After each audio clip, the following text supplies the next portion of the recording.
Greetings, everybody. We've gathered around the table again today. Hopefully you've recovered from the turkey factor. I know we all have. Our voices are back to normal again. Yeah. That's a good thing. I missed my drumstick. Yeah. It was tasty, though. Drumstick. So yeah, today we're going to start off with our pocket dump, and since how Joe had some family stuff to take care of, we're going to jump off with Morgan as the fill-in again today. So what are you carrying? Because it's beautiful. Yeah. Spyderco / Bowie. It is a nice one. You put the pocket clip on the wrong side. False. It looks weird on that side now. It actually kind of does, doesn't it? Yeah. It needs to go the other way. At least mine does. I did actually carry this lefty for a while just because it's so much fun to flick open. It is. Yeah. So. I was having a conversation earlier with a guy about left-handed and how reviewers say they don't like this knife for lefties because it wouldn't be nice to open.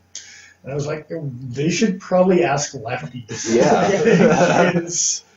People say you can't flick it the other way though, and you definitely can. It depends on your finger size. Yeah. Anyway, Paul, What are you carrying, bro? Today I got my Lion Steel SR1 in the red. Nah. One piece aluminum. Whip it. It's been swift. Rip it. That was an ugly blade. Yeah, they always are. They get used. You should probably wipe the side that's not on the camera. All right. Get your gross knife off our table. Yeah. Haters. And because we were having a ridiculous day out in a field playing with guns, I figured I would carry a ridiculous knife with me today. The Cold Steel Spartan. Ridiculously good time. The choice. It's so silly. I have no practical use for it. It's just ridiculous. You haven't But batoned with fantastic. it yet because you No. haven't pre-removed the fight Yeah, before or you broken baton. it. Yeah. Yeah, so You, So, should yeah. you should get on that. meh, I like waving it. I'll keep the thumb plate. Because we were doing ridiculous things and we went out with some boys and spread property and did some shooting and some shooting. Suit. All the suiting up. I got the applied weapons tech scales on a grip tail, so I also played the applicable to what we were doing today game. So He was trying to tactical it up a bit. cool. The aluminum scales is all right. It's all right. Here, I got a sip of Tacticooly for you. What does it taste like? What does it taste like? Slightly darker black. Oh, freedom. Yeah, it's good. Anyway. Don't judge. A little bit. Just a small bit. We're here for tactical. Let's We do are. it. I'm the last guy on this trade. We might as well get into why we're here. Fair enough. This is pretty tactical. Man, if we're going to leave off on AWT scales and leading into this, it's a good segue. Yep. For sure. Yep, so it is a brand new offering from Benchmade, the 737 Aileron. It's the black class. Yep. Good old. And there's the knife. Yep. Designed by Steve Tarani.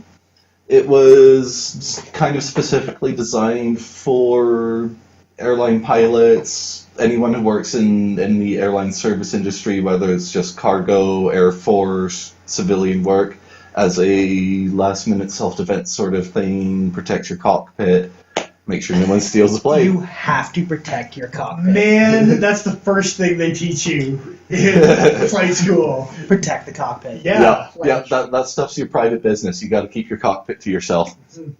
Takeoffs, landings, cover that stuff Locked up. Oh, man. Locked up tight. Nothing's getting in there. So, yeah. Dirty. Yeah. Do we want to think now or think at the end? Think now. All right, Yep. we're talking about it. We might as well get it off. The reason we got this awesome episode right off the bat, and we got a brand new design that we can offer guys and give a review on right off the bat, is because the Cutting Edge Cutlery Co.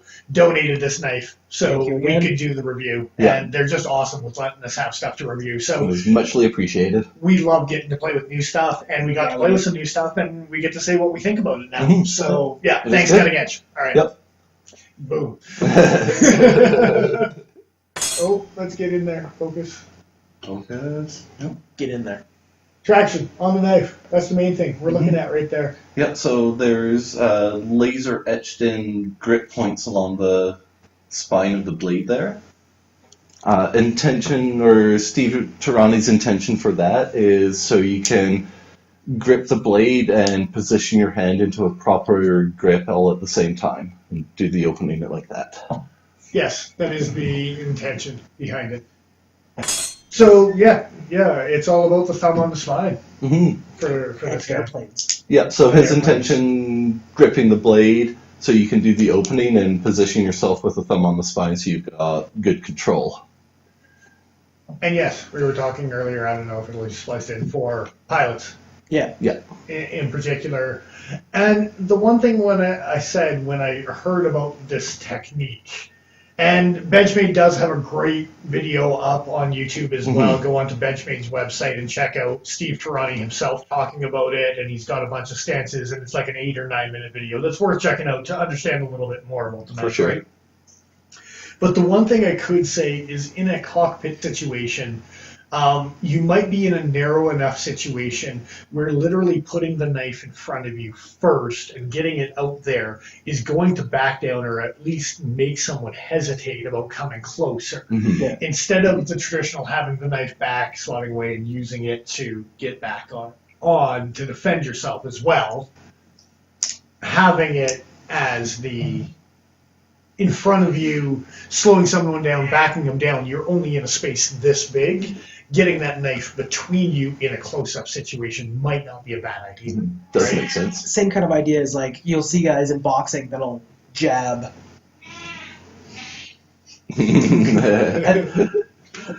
They'll keep their jab hand out kind of far Mhm. with the intention that they can just get it off quick and just land a nice quick shot on somebody. Mm-hmm. It's not going to be super powerful, but when you're already halfway there, that punch speed is much, much faster. And so protecting your cockpit is an important aspect of why this knife Mhm. is designed. I Yeah, think. kind of originally when we had heard about this, I know me personally, I don't know about you two, I think we kind of all had the assumption that when it was talking about the two-handed, it was to open up and go into like the usual sort of hand forward, back, and lock the door closed and be able to push the door, but I think the knife forward and Your close attacker's quarters. already in the cockpit at this point. Yeah. Yeah. And you're Having your aggressive weapon forward is probably the best thing at that point. having to Squeezing away hesitate through the narrow is little literally the only way he can harm you is through a blade yeah. type of idea, right? So, I can understand why it was done.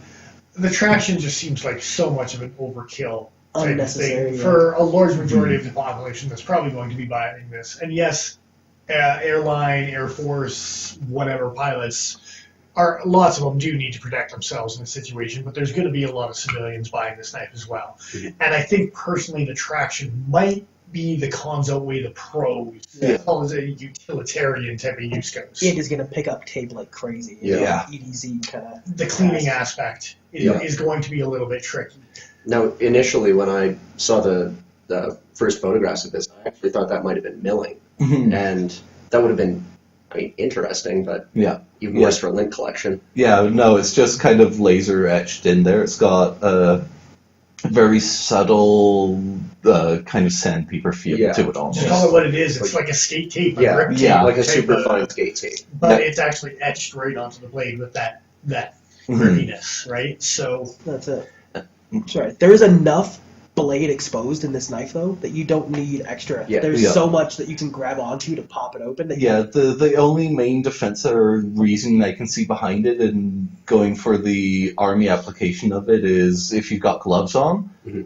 chances are that hole is going to be really tiny, might not be able to feel where it is. If you're wearing gloves, you know you're going to grip that, the fabric will pull and grip it and will make it easier. I think with gloves, even without the texture, you can still get it. Chances are, but yeah. Like Although I wouldn't go for the hole in that case, but Mhm. It's not like it's a high polished finish that is actually slippery either. Yeah. So I agree with Paul. now the one thing with that grip that is that two-handed grippingness, Steve Tarani is, if I'm pronouncing that right, I hope Mhm. I am. I think I am. We're all saying it the same, so we're all mispronouncing it if we are. So Um, He's Screw you. an author of many books. I want to say 8 books, potentially even 9 books, something like that. And the one thing with that grip is there is literally a book that on the front cover is him holding that knife in that position. Yeah. So somewhere along the way, he became a very big advocate of actually opening the knife like that. And we probably can Speak get to the mic. we can get a picture of the cover of the book. It was called Folding Knives, Carry and Deployment. I am not going to suggest that I know better than a guy that is as well trained as he is in knife fighting, but as like trying to fit it into like an EDC use.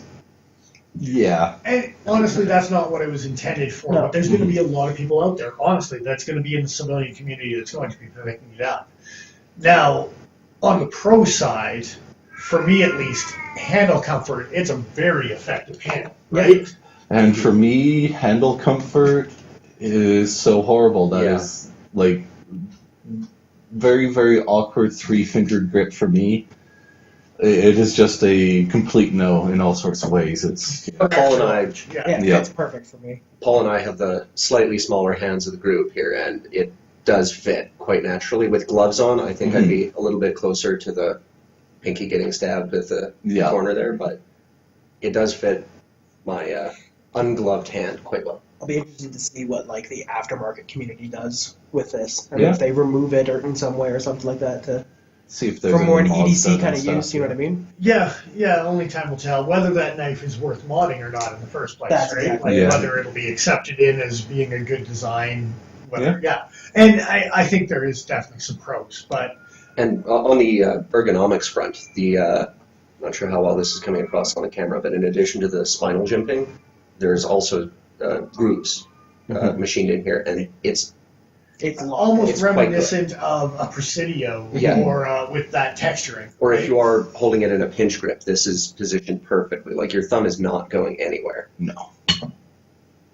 Now, with the grip as well, I've talked to guys about just in a utility standpoint, instead of it being an opening, even after it's deployed, using it where you're using that for traction on even more of a choke up pinch grip for detailed work for hunting skinning. Again, I hate to think what this is going to be cleaning wise Yeah. in a hunting situation. But there is some benefits even when it's open for utility purpose with that traction as well. So again, there is some cons to be had for having that traction on the blade. Everyone else was showing hand size, so Yeah. for me, fits perfectly. Yeah, in a small. And then again, with the apple pickers all together, and I've got the pinky still tucked in nice enough that it fits good. Thumb is where it should be. Utility, I can get my thumb up higher. But in that saber get back kind of knifey grip, fight. Yeah. then it does pistolize itself pretty The good. knifey fight. The Yes. It's knifey an important fight thing. The with the knifey fight. pistolizing You gotta pistolize the knifey fight. when you're protecting your cockpit. Of course. Oh my. Yeah. Edit that. Nope, that's staying in. It's just going to be straight up as it is. Yeah.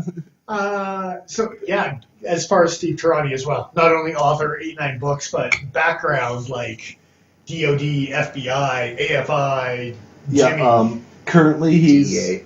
working with the FBI, DEA, TSA, NSA, and a few other agencies. So An entire DHS. Did we Yep. throw that one in there too? DHS, DOD, the Yeah. DOJ, DOE, yeah, everything. Chances are he knows what he's talking about. Security Yeah. Force Training Department, Kirtland Air Force Base in New Mexico. Oh my goodness, it's unbelievable.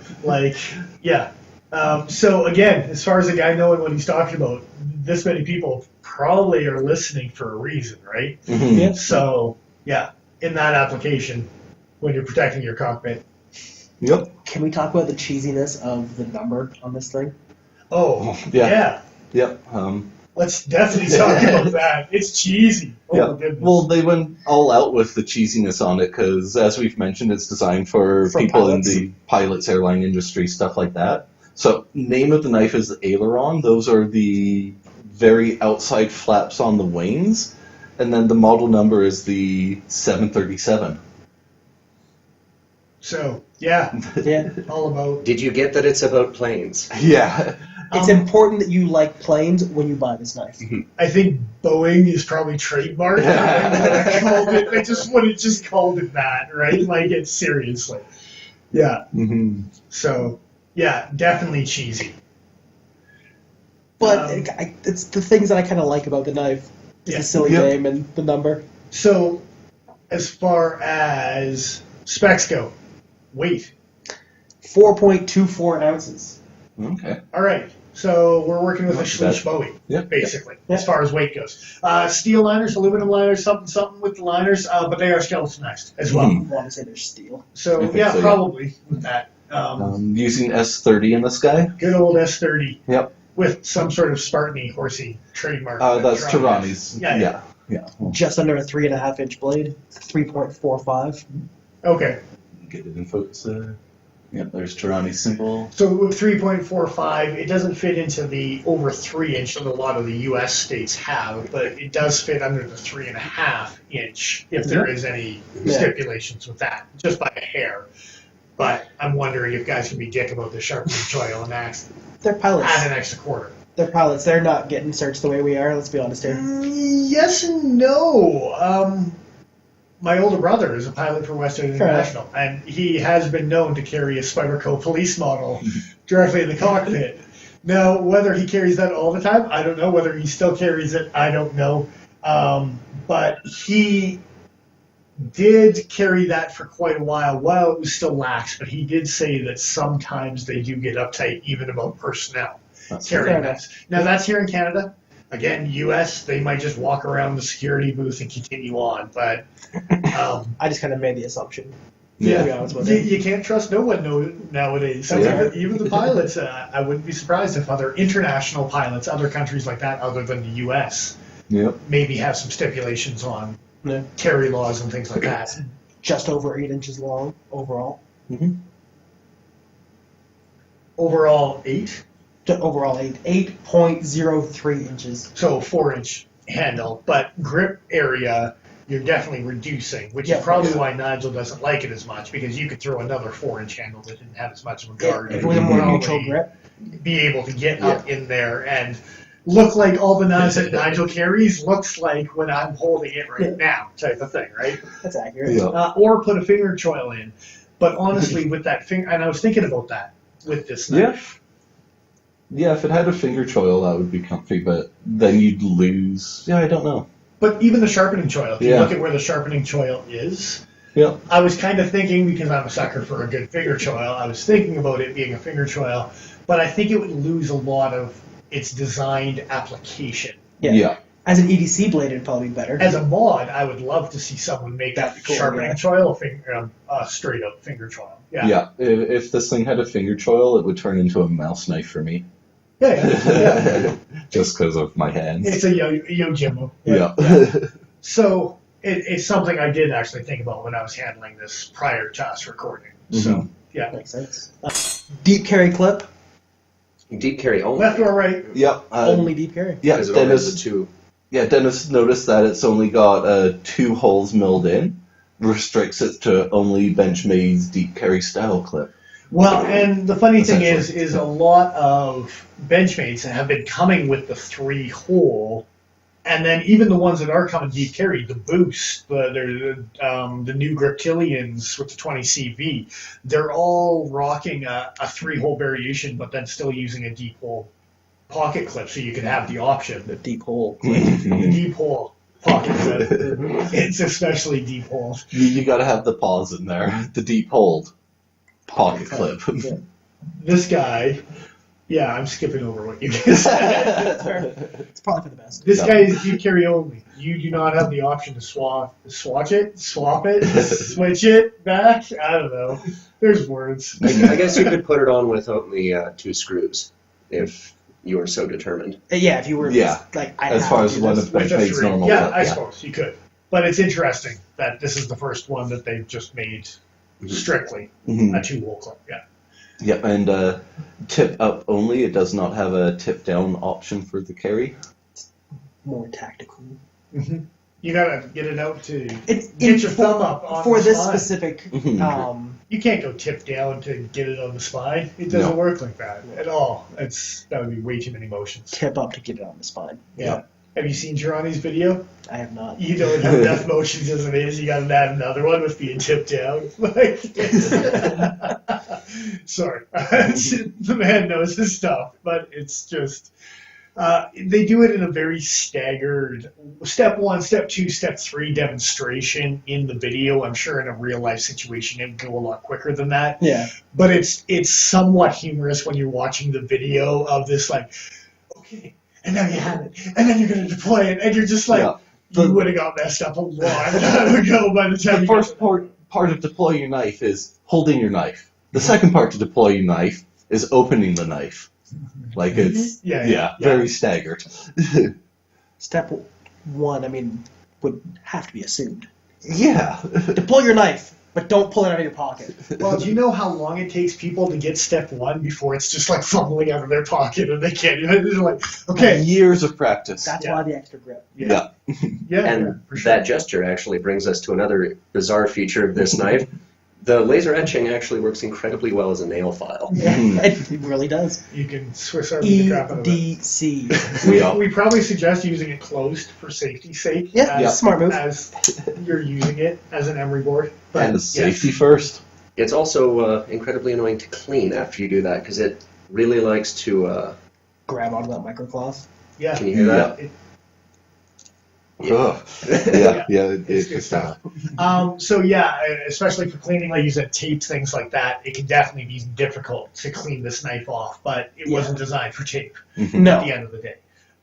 We don't have calipers because Joe sucks, and just for the record, Way Joe to go, sucks. Joe. Thanks for not being here. Cheers, man.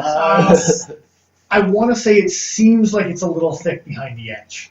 Yeah, it is. And the hollow doesn't start until halfway down the blade, so it tells me we haven't done any cutting with this because it was donated, so it was just for review for handling pros and cons. But it seems to me like it might not be the best, again, paper slicing knife in the world, utility chore thick behind the edge. Power it into something and it's going to do a great job. It may not slice paper crazy fast, but I bet you it's great on flesh. Yeah. Which is what it's probably designed for. Yeah, for sure. But yeah, that is something I noticed when I was playing with it. And it, again, that similar vibe to the Loco and the Mini Loco me and you were talking about. We haven't talked about that yet, the similarities with the Mini Loco. They're very similar kind of shaped blades.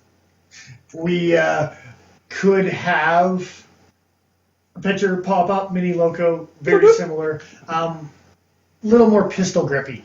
Yeah. In the handle with the Mini Loco. A little more sheep splitty, but again, like, the Mini Loco might even be thicker than this guy. Over 3 mil on that guy. Okay. So that's not too bad. But again, with the grind only starting halfway down, it reminds me a little bit of a Doug Ritter Griptilian. Yeah, being as thick behind the edge and with the grind not starting until halfway down the blade, it actually gives me a little bit of a vibe of a Doug Ritter Griptilian. And the blade shape and the thumb jipping on the back that pops up, it has that. And they did come out with, like, the Freak that also had a very Doug Rittery design to it. So I'm not saying that Benchmade is throwing out some Doug Ritter designs without throwing Doug Ritter designs, but they do have a feel of that to them when I'm handling. A little bit, Yeah. So. And talking about like the edge starting halfway down the blade, obviously it's been done there because of the laser etching. Yes. I wonder, like, you could have done the laser etching in a hollow. Yeah. I would assume. I don't know if the light bouncing off at a different angle would have an issue or cause an issue. I mean, is that not how they did the logo? Yeah, that's actually a good point. Very good point. So there's no reason why they couldn't have extended that grind all the way up. Yeah, turned it out behind the edge. And Morgan and I actually agree. You pointed out that when you first saw this knife, that rather than having the skate tape traction that it has when you're feeling it, I actually thought they might have actually been milled into the blade and been like a honeycomb design actually built in for traction, which would have created its own cons as far as lint trap kind of situations. But it's, colony. yeah, well, and you definitely have to do some cleaning. So I don't know if that was a better solution or not. But it's pros and cons with either way that they did that with the grip, right? So The first thing I saw when I saw this was like the knives that people make out of like old rasps and stuff like that. Mhm. Like that's what that the looked like. files, Yeah. Yep. The other point that I did mention was the black backspacers All blocked out. on this. Yeah, and they did that for the Tacticool feature. And they did a really good job of it, but I was saying they did a really good job of the black. I don't think I've seen black very often on barrel spacers from Benchmade. No, they They've like to go done- kind of bright. They've done their blues, they've done their like solid spacers. Yeah, Yeah, at but least not outside of the black class for sure. Yeah, Presidios and Contigos and things like that might even have it, right? But I'd like to see like even steel frames with those black backspacers. I bet you would contrast really, really nice, right? Definitely.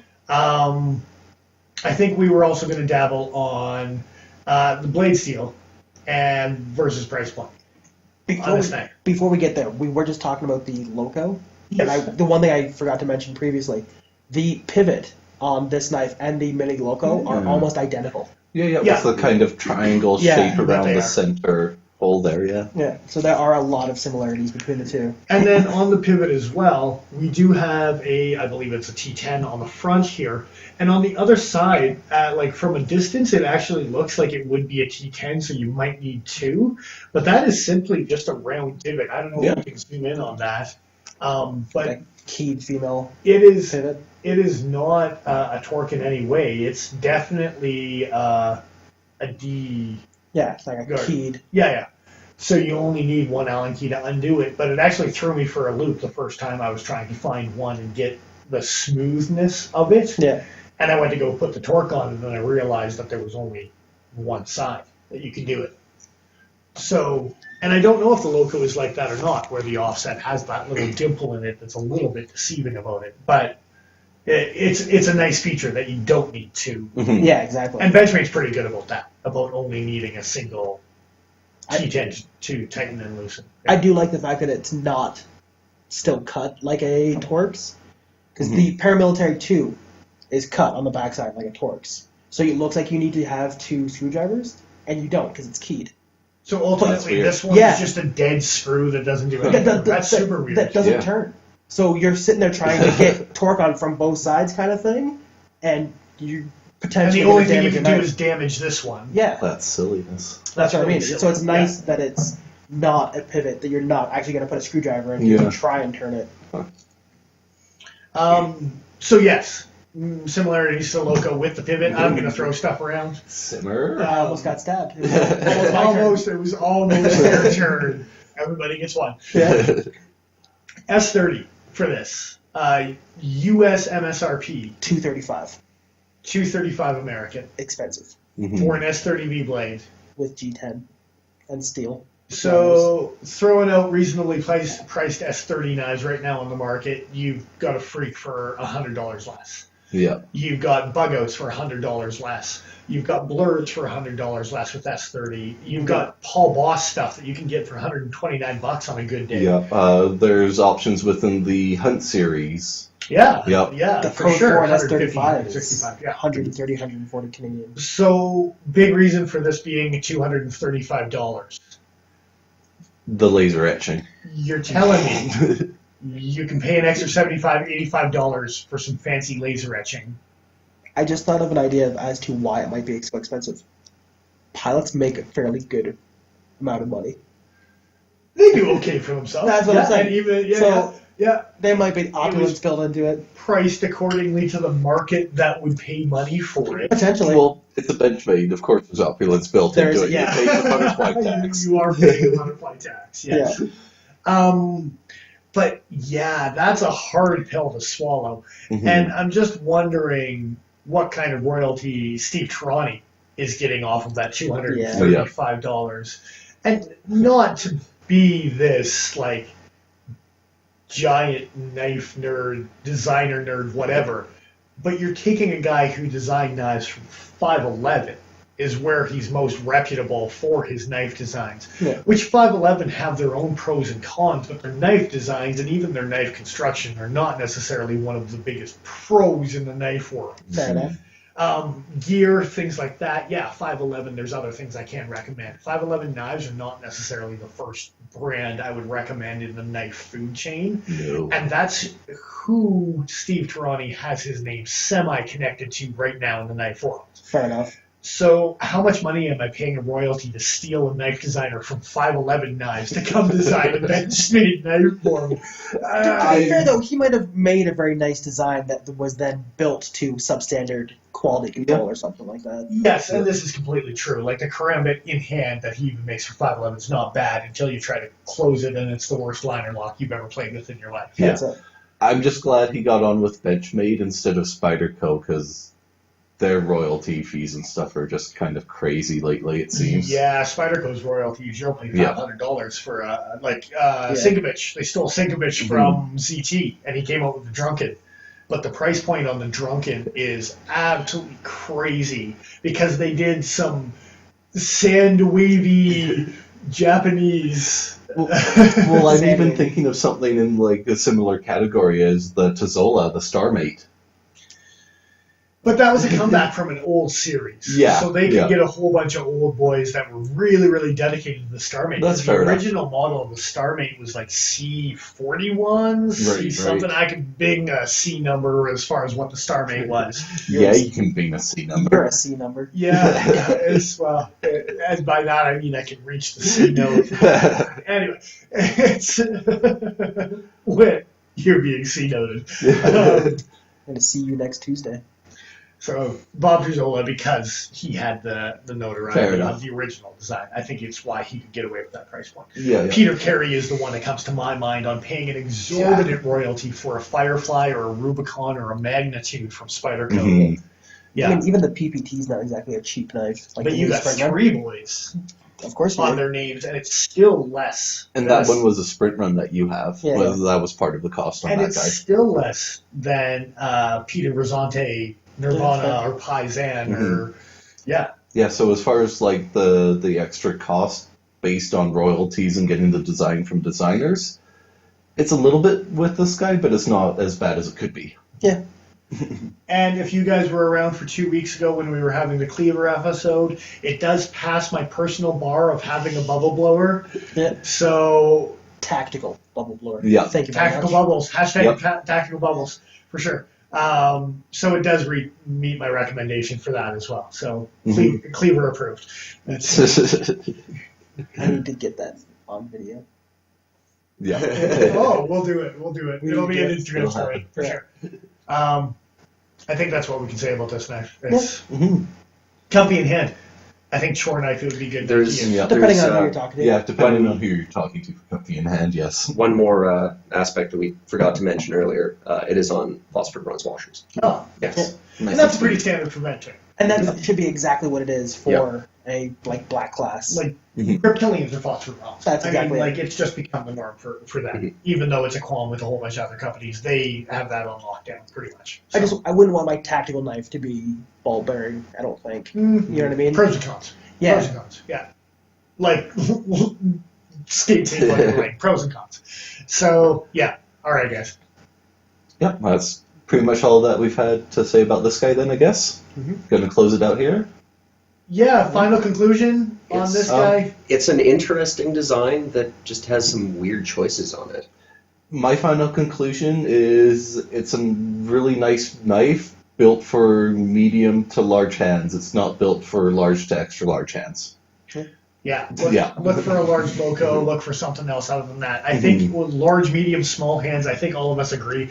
Very good grip and utility. Like I think a lot of guys are going to like that grip. It feels really, really positive, really good. Cleaning this is going to be the con for me. Yeah. I'm curious to see what they do in like the aftermarket. I See if they clean that off. I work in a kitchen, and like this is a knife that I'd actually consider because I like my fat, slicey blades. Because pocket knife in a kitchen, I'm breaking down cardboard, tearing through paper, like the big sacks of rice and that sort of thing. So I love this. Like I've been carrying the CRKT pillar, and I just couldn't do it with that Not in the kitchen. The cleaning issue? No. Yeah. It's So, absolutely not. all right, final conclusions. Take what you will. It's nice for what it was designed for, but might not necessarily be applicable to other intentions besides what it was intended for. We are not pilots. Yeah. Yep. Although we do I don't have to our protect my cockpits. cockpit that much. Yeah. It's Me neither. I still every once in a while. I hate you, Paul. I hate you. I'm getting flashed over here. And on that note, we're going to close it out. Yep. Nigel the Smith saying good night for now. I am who I am. I'm Dennis Vipers. Morgan and at Stenoa. And XL.ca. We will catch you next week for the next episode. Bye, folks. Put your pants on, Paul. I refuse.